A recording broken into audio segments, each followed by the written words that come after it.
Welcome back, geometry students. This is Mr. Erlin. Today we're going to be working more with circles. To review, some of the circles' theorems that we've learned already include the central angle theorem that simply says that if we have an angle with a vertex on the center, that the measure of that angle will be equal in magnitude to the measure of the intercepted arc.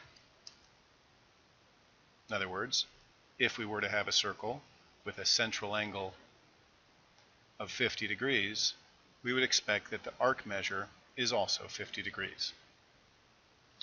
We also learned last class about the inscribed angle theorem, which similarly has an intercepted arc, but instead of it coming out of the center, the vertex of this angle is now coming off the circle. In other words, the vertex is on the inside of the circle's edge.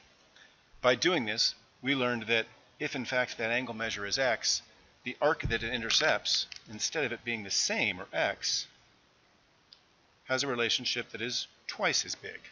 And this manifests in two ways.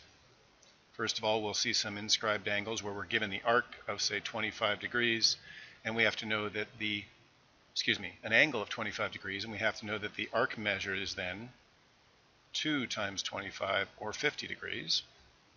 Or we might have to go backwards, where we're given the arc measure of 100 degrees, and we have to go backwards and say that this angle measure is 100 over 2, or 50 degrees. Now, today we're going to be introducing a new version of this. I like to call this the extreme inscribed angle because, in reality, it really is still an inscribed angle, even though it looks a little different. So we're going to begin with this idea that there's a secant running through this circle.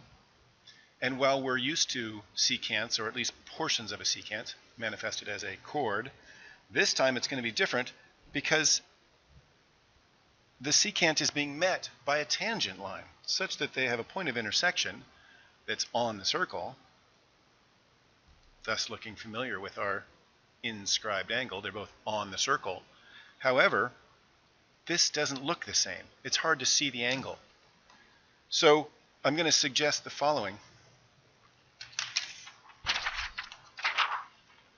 We know from our Arc Intercept Corollaries that when I've got an inscribed angle, it doesn't matter where that inscribed angle anchors, it's still going to be that same size. As long as it anchors to this same arc, all of these angles will be the same. This is called the Arc Intercept Corollary. And so I ask you to consider how far we can sweep this angle around and still achieve that same arc-intercept relationship. We can get really, really close. In fact, if we were to consider that we're so small that this is one point, and this is the next point along the circle, and this is the next point along the circle, that if in fact we were to go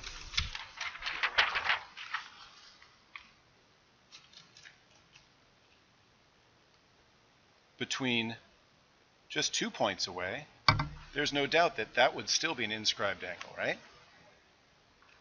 What if we were to go just 1 point away? Wouldn't that still be an inscribed angle?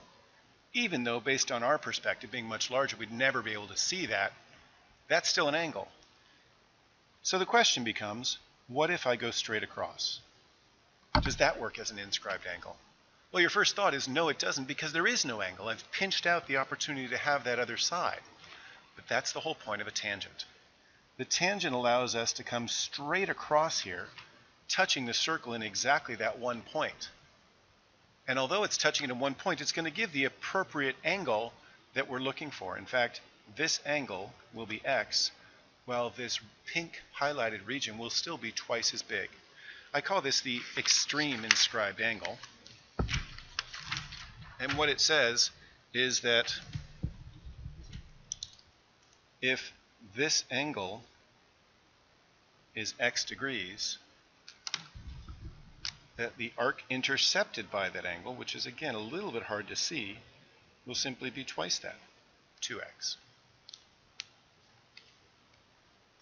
So this is effectively review plus this additional extreme inscribed angle theorem.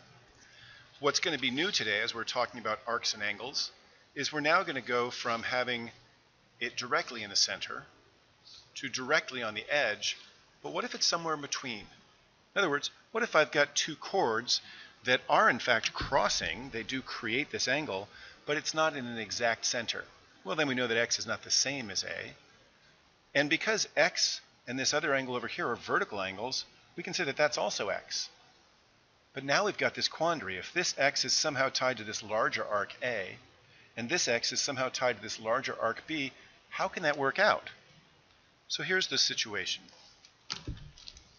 If we were to connect these 2 points, can you see that I've got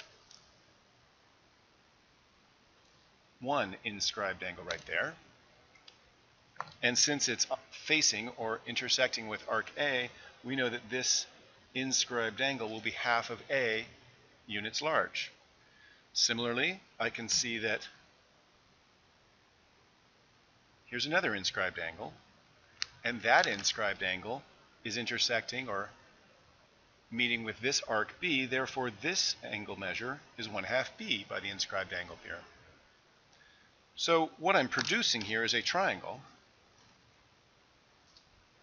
where this is 1/2 A and this is 1/2 B, and the third angle in this triangle, which is this one, is supplementary to the given angle x. Well, if it's supplementary, then we know that this measure is 180 minus x. Now I've got 3 angles in a triangle.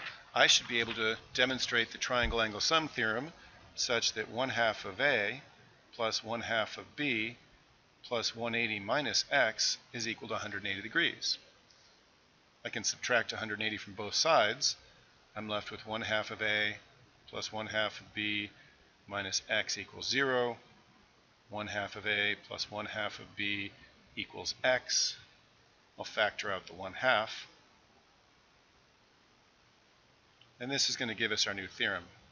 It suggests that anytime I've got 2 arcs that are formed by 2 intersecting chords or secants, the angle formed by those is going to be the average, 1/2 the sum of these 2 arcs. As an example, if this is 100 degrees and this is 20 degrees, I could say that x is equal to 100 plus 20 divided by 2, or 60 degrees. It's also possible that we're given a more algebraically challenging problem, because, for instance, we know this is 100, we know that this angle is 65, but we don't know this.